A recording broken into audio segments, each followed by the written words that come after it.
ಮೊದಲನೇದಾಗಿ ನಾವು ಹಿರಿಯರಿಗೆ ಒಂದು ಸತ್ಕಾರವನ್ನು ತೋರಿಸಲೇಬೇಕಾಗುತ್ತೆ. ಈ ಒಂದು ಏನು ಬಡವರ ಒಂದು ಕಣ್ಣಲ್ಲಿ ಕಣ್ಣೀರನ್ನು ನೋಡುವಂಥ ಕಾಲದಲ್ಲಿ ಅದೇ ಕಣ್ಣಲ್ಲಿ ಆನಂದ ಬಾಷ್ಪಗಳನ್ನು ನೋಡುವಂಥ ಒಂದು ಸಮಯ ಇದು.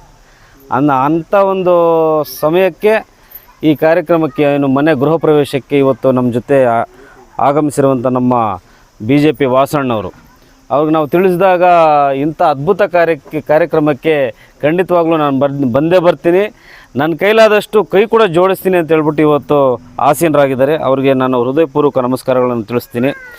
ಅದೇ ರೀತಿಯಾಗಿ ನಮ್ಮ ನಾಣಪ್ಪ ಸರ್ ಚೇತನ ಸ್ಕೂಲ್ ಅವರು ಕೂಡ ಇವತ್ತು RSS ವಿಭಾಗದಿಂದ ಬಂದಿದ್ದಾರೆ. ಅವರು ಕೂಡ ಈ ಒಂದು ವೇದಿಕೆ ಮೇಲಿದೆ, ಅವ್ರಿಗೂ ಕೂಡ ನಾನು ನಮಸ್ಕಾರಗಳನ್ನು ತಿಳಿಸ್ತೀನಿ.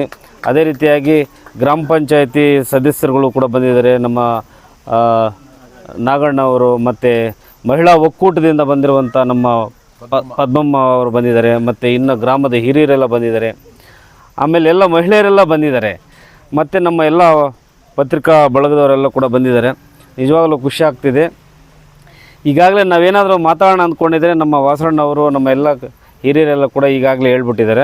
ಅದಕ್ಕೆ ನಾನು ಒಂದು ಪೂರಕವಾಗಿ ಇನ್ನೂ ಮತ್ತೊಮ್ಮೆ ಒಂದು ಸೆಂಟೆನ್ಸನ್ನು ನಾನು ಆಡ್ ಮಾಡ್ತೀನಿ.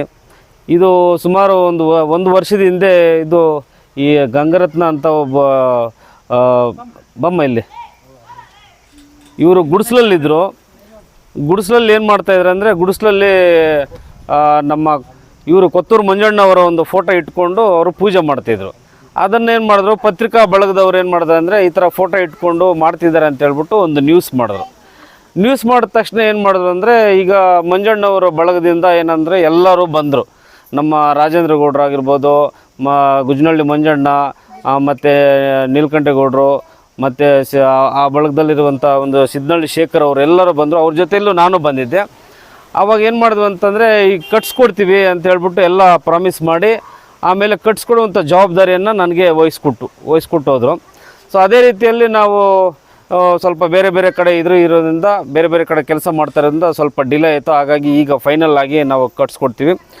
ಸೊ ಹಾಗಾಗಿ ಅವರೆಲ್ಲ ಕೂಡ ನಾನು ಇನ್ವೈಟ್ ಮಾಡಿದ್ವಿ. ಅವರು ಯಾವುದೋ ಒಂದು ಮೀಟಿಂಗಲ್ಲಿ ಮಂಜಣ್ಣವ್ರ ಜೊತೆ ಮೀಟಿಂಗಲ್ಲಿದ್ದಾರೆ. ಹಾಗಾಗಿ ಅವ್ರು ಈಗ ಬಂದಿಲ್ಲ. ಬಟ್ ಆದರೂ ಬಂದು ನಿಮಗೆ ತಡವಾದರೂ ಕೂಡ ಬಂದು ನಿಮ್ಮ ಮನೆಗೆ ಆಶೀರ್ವಾದ ಮಾಡಿ ಹೋಗ್ತಾರೆ ಅಂತ ನಾನು ಭಾವಿಸ್ತೀನಿ. ಸೊ ಹಾಗಾಗಿ ಇದೊಂದು ಸಿಚುವೇಶನ್ ಈ ಥರ ಇಂದ ಕ್ರಿಯೇಟ್ ಆಯಿತು. ಸರ್ ಹೇಳಿ. ಈಗ ಅವ್ರ ಹೆಸರೆಲ್ಲ ಹೇಳಿದ್ರಿ, ನೀವು ಕಟ್ಕೊಳ್ಬೇಕು ಅಂತ ನೀವು ಪ್ರಗತಿ ಚಾರಿಟೇಬಲ್ ಇಂದ ಅನುಸಂಧಾನ ಆಯ್ತಾ ಇಲ್ಲ ಅವರಿಂದ ಆಯ್ತಾ ಅಂತ? ಈಗ ಅದು ಏನಾಯ್ತಂದರೆ ಪ್ರಾರಂಭ ಆಗಿದ್ದು ಆ ಥರ. ಬಟ್ ನಾವೇನು ಮಾಡಿದ್ವಿ ಅಂದರೆ ಇವಾಗ ಸಿದ್ನಳ್ಳಿ ಶೇಖರಣ್ಣವರು ಕೂಡ ಇದಕ್ಕೆ ಸ್ಪಾನ್ಸರ್ ಮಾಡಿದ್ದಾರೆ. ಅವ್ರೇನು ಹೇಳೋದಂತಾರೆ, ನಾನಾಗಿರಲಿ ನಮ್ಮ ಮಂಜಣ್ಣ ಆಗಿರಲಿ ನಮ್ಮ ಕಡೆಯಿಂದ ನಾನು ವ್ಯವಸ್ಥೆ ಮಾಡ್ತೀನಿ ಅಂತ ಹೇಳ್ಬಿಟ್ಟು ಅವ್ರು ಹೇಳಿದ್ರು. ಅವ್ರ ಕಡೆಯಿಂದ ನಮಗೆ ಈ ಆರ್ಥಿಕ ಸಹಾಯ ಕೂಡ ಬಂದಿದೆ. ಮಿಕ್ಕಿದೆಲ್ಲ ಕೂಡ ನಮ್ಮ ಪ್ರಗತಿ ಚಾರಿಟೇಬಲ್ ಟ್ರಸ್ಟ್ ವತಿಯಿಂದ ನಾವು ಮಿಕ್ಕಿದೆಲ್ಲ ಹಾಕಿ ನಾವು ಇವತ್ತು ಫಿನಿಷ್ ಮಾಡಿ ನಾವು ಹ್ಯಾಂಡ್ ಓವರ್ ಮಾಡುವಂಥ ಒಂದು ವ್ಯವಸ್ಥೆನ ನಾವು ಮಾಡಿದ್ವಿ. ಸೊ ಈಗ ಏನಪ್ಪ ಅಂತಂದರೆ ನಮ್ಮ ಹಿರಿಯರೆಲ್ಲ ಹೇಳ್ತಾಯಿದ್ರು, ಏನಂದ್ರೆ ಒಂದು ಒಳ್ಳೆ ಕಾರ್ಯ ಮಾಡಬೇಕಂದ್ರೆ ಪ್ರತಿಯೊಬ್ಬರು ಜನರು ಸೇರಬೇಕಾಗಿತ್ತು. ನೀವೆಲ್ಲ ಕೂಡ ನಿಮ್ಮ ಒಂದು ಬಂಧುಗಳಿಗೆಲ್ಲ ಹೇಳಬೇಕಾಗಿತ್ತು. ಆದರೂ ಪರವಾಗಿಲ್ಲ, ಒಳ್ಳೆ ಕಾರ್ಯ ಮಾಡಬೇಕಾದ್ರೆ ಈಗ ಕಾಲ ಹೆಂಗಿದೆ ಅಂದರೆ ಏನೋ ಒಂದು ಕೆಟ್ಟ ವಿಷಯ ಮಾಡಬೇಕಾದ್ರೆ ಜನಸಂಖ್ಯೆ ಜಾಸ್ತಿ ಸೇರ್ತಾರೆ. ಒಳ್ಳೆಯದಕ್ಕೆ ಸ್ವಲ್ಪ ಸ್ಪಂದಿಸೋದು ಜನ ಕಡಿಮೆ. ಆದರೂ ಪರವಾಗಿಲ್ಲ, ದೇವರು ಒಳ್ಳೇದು ಮಾಡ್ತಾರೆ ನಿಮಗೆ ಅಂತ ಹೇಳ್ತಾ ಬಯಸ್ತಾ ಇವತ್ತೇನು ನಮ್ಮ ಒಂದು ಪ್ರಗತಿ ಚಾರಿಟೇಬಲ್ ಟ್ರಸ್ಟ್ ವತಿಯಿಂದ ಏನು 11ನೇ ಮನೆ ಮುಗಿಸಿ ಮುಂದಕ್ಕೆ ನಾವು ಹೋಗ್ತಾಯಿದ್ವಿ. ಅದೆಲ್ಲ ಕೂಡ ಏನು ನಿರ್ಗತಿಕರು ಯಾರಿಗೂ ಮನೆ ಇಲ್ಲ ಅಂಥವ್ರನ್ನ ಗುರುತಿಸಿ ನಿಜವಾಗ್ಲೂ ಮನೆ ಇರೋವರಿಗೆ ನಾವು 11 ಮನೆಗಳಿಗಿಂತ ಹೆಚ್ಚಿನ ಮನೆಗಳನ್ನು ನಮ್ಮ ಈ ತಾಲೂಕಲ್ಲಿ ಕಟ್ಟಿಕೊಟ್ಟಿದ್ದೀವಿ. ಎಲ್ಲರೂ ಕೂಡ ನೆಮ್ಮದಿಯಿಂದ ಜೀವನವನ್ನು ಮಾಡ್ತಾಯಿದ್ದಾರೆ. ಮುಂದಿನ ದಿವಸಗಳಲ್ಲೂ ಕೂಡ ಅದೇ ರೀತಿಯಾಗಿ ಹಂತ ಹಂತವಾಗಿ ಏನು ನಿರ್ಗತಿಕರನ್ನು ಗುರುತಿಸಿ ಅವರಿಗೆ ಆಶ್ರಯವನ್ನು ಕೊಡುವಂಥದ್ದನ್ನು ನಾವು ಮಾಡ್ತೀವಿ. ಅದೇ ರೀತಿಯಾಗಿ ನಮ್ಮ ಹಿರಿಯರೆಲ್ಲ ವಾಸಣ್ಣವರೆಲ್ಲ ಹೇಳ್ತಾಯಿದ್ರು, ಎಲ್ಲಿ ಸರ್ಕಾರಿ ಶಾಲೆಗಳೆಲ್ಲ ಕೂಡ ಏನು ಇವತ್ತು ಡೆವಲಪ್ಮೆಂಟ್ ಮಾಡಿದ್ವಿ ಅದೆಲ್ಲ ಕೂಡ ನಾವು ಹಂತ ಹಂತವಾಗಿ ಒಂದು ಲೆವೆಲ್ಗೆ ನಾವು ಅದನ್ನು ತಗೊಂಡು ಹೋಗ್ತಾಯಿದ್ವಿ. ಸರ್ಕಾರಿ ಶಾಲೆಗಳನ್ನ ಡೆವಲಪ್ ಮಾಡೋದ್ರ ಜೊತೆಗೆ ನಾವು ಆ ಮಕ್ಕಳು ಓದುವಂಥ ಮಕ್ಕಳಿಗೆ ಏನು ಯೂನಿಫಾರ್ಮ್ಸ್ ಕೊಡೋದು, ಬುಕ್ಸು, ಬ್ಯಾಗ್ಸು ಕೊಡುವಂಥದ್ದು, ಇದೆಲ್ಲ ಕೂಡ ನಾವು ಸುಮಾರು ವರ್ಷಗಳಿಂದ 5-6 ವರ್ಷಗಳಿಂದ ನಮ್ಮ ತಾಲೂಕಲ್ಲಿ ಮಾಡ್ಕೊಂಡು ಬರ್ತಾಯಿದ್ದೀವಿ.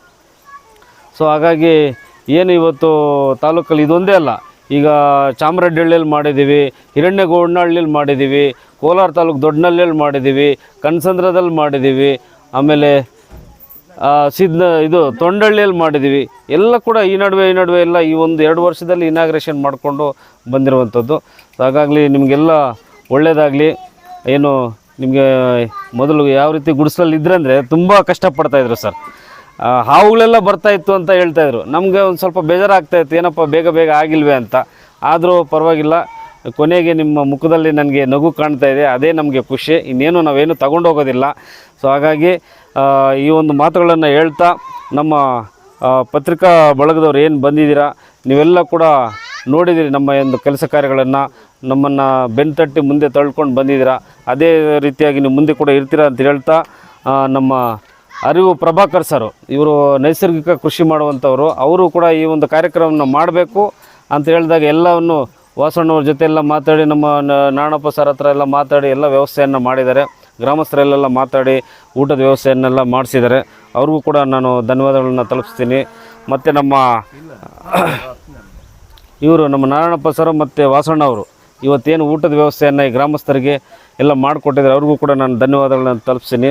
ಸೊ ಈಗಾಗಲೇ ನಮ್ಮ ಹರೀಶ್ ಅನ್ನೋರು ಎಲ್ಲ ಬಡ್ಜೆಟನ್ನು ಈಗಾಗಲೇ ಓದಿದ್ದಾರೆ. ಈ ಒಂದು ಬಡ್ಜೆಟ್ ಬಂದು 3,24,800 ರೂಪಾಯಿಯನ್ನು ಈ ಮನೆ ಖರ್ಚು ಮಾಡಿದ್ದೀವಿ. ತುಂಬ ಚೆನ್ನಾಗಿ ಬಂದಿದೆ. ಶೀಟ್ ಮನೆ, ಬಟ್ ಆದರೂ ಪರವಾಗಿಲ್ಲ, ತುಂಬ ಚೆನ್ನಾಗಿ ಬಂದಿದೆ.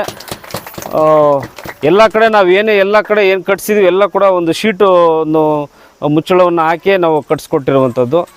ಸೊ ಹಾಗಾಗಿ ಈಗಾಗಲೇ ನಾನು ಬೇರೆಯವ್ರಿಗೆಲ್ಲ ಈಗ ಏನು ನಾವು ಕೂಡ ಮಂಜಣ್ಣವ್ರನ್ನ ನಾವು ರಿಕ್ವೆಸ್ಟ್ ಮಾಡ್ತೀವಿ, ತಾಲೂಕಿನ ಹಿರಿಯರಿಗೆಲ್ಲ ರಿಕ್ವೆಸ್ಟ್ ಮಾಡ್ತೀವಿ, ನಿಮ್ಮ ಆಶೀರ್ವಾದ ಅವ್ರಿಗೆ ಬೇಕು, ನೀವು ಒಂದ್ಸಲಿ ಬಂದು ಭೇಟಿಯಾಗಿ ಹೋಗಿ ಅಂತ ಹೇಳ್ಬಿಟ್ಟು ರಿಕ್ವೆಸ್ಟ್ ಮಾಡ್ತೀವಿ. ಒಂದಲ್ಲ ಒಂದು ದಿವಸ ಬರ್ತಾರೆ ಅಂತ ಭರವಸೆಯನ್ನು ಇಟ್ಕೊಳ್ತಾ ಈ ವೇದಿಕೆ ಮೇಲೆ ಬಂದು ಈ ಒಂದು ಮನೆ ಇನಾಗ್ರೇಷನ್ಗೆ ಆಶೀರ್ವಾದವನ್ನು ಕೊಟ್ಟಂಥ, ಇವತ್ತಿನ ದಿವಸದಲ್ಲಿ ಆಶೀರ್ವಾದವನ್ನು ಕೊಟ್ಟಂಥ ನಮ್ಮ ವಾಸಣ್ಣವರು, BJP ನಾರಾಯಣಪ್ಪ ಸರು ಮತ್ತು ಗ್ರಾಮಸ್ಥರು, ಗ್ರಾಮ ಪಂಚಾಯತಿ ಸದಸ್ಯರು, ಒಕ್ಕೂಟದ ಸದಸ್ಯರು, ಎಲ್ಲ ಗ್ರಾಮಸ್ಥರು ಎಲ್ಲರಿಗೂ ಕೂಡ ನಾನು ವಂದಿಸಿ ನನ್ನ ಮಾತನ್ನು ಮುಗಿಸ್ತಾ ಇದ್ದೀನಿ. ಜೈ ಹಿಂದ್, ಜೈ ಕರ್ನಾಟಕ ಮಾತು.